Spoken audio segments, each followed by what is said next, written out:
The rights activists have particularly taken issue with the IEBC's disregard to invoke parameters and principles set out in the Constitution.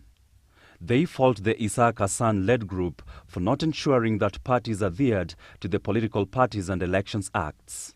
Some parties had still not submitted their party lists of nominees by 25th January 2013. This indecisiveness of the Commission shows lack of leadership and resolve to enforce the law. The Commission should also recommend the deregistration of political parties which have engaged in violence and fraudulent practices during the nomination exercise. We must not allow impunity to frustrate, to resist, and to destroy the emerging dispensation. The group also demands that aspirants with questionable integrity be barred from running.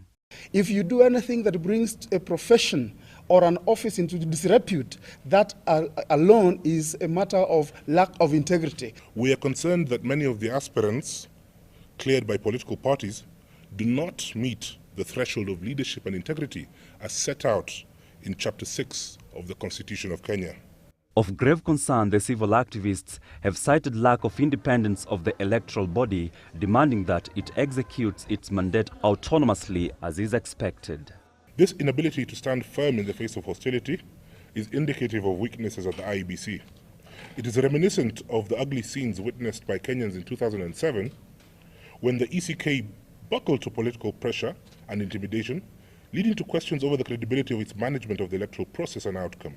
And having condoned indiscipline by political actors, the IEBC must remember that we are watching it closely and that it will be held accountable if it bungles the March 2013 elections.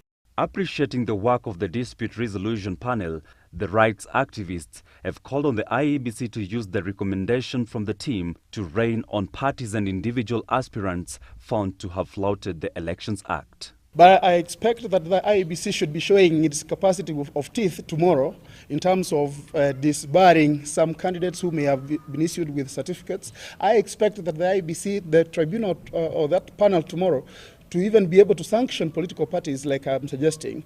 With all this raft of challenges, the rights activists are seemingly skeptical over the IEBC preparedness to conduct a free, fair and peaceful elections if the Isaac Hassan-led team will not crack the whip and address the listed shortcomings. They supported a December date election. Their lawyers went to court, they said they were ready. The Electoral Commission chair has said numerously that they were ready for elections. So what is this we are seeing? The rights activists didn't spare the registrar of political parties either. The Registrar of Political Parties has willfully failed to exercise her mandate in reining in political parties. This is a dereliction and abdication of duty which should constitute grounds for her removal. The rights activists have further called on the immediate commencement of the voters' civic education process. Jojo Kachi, GBS News.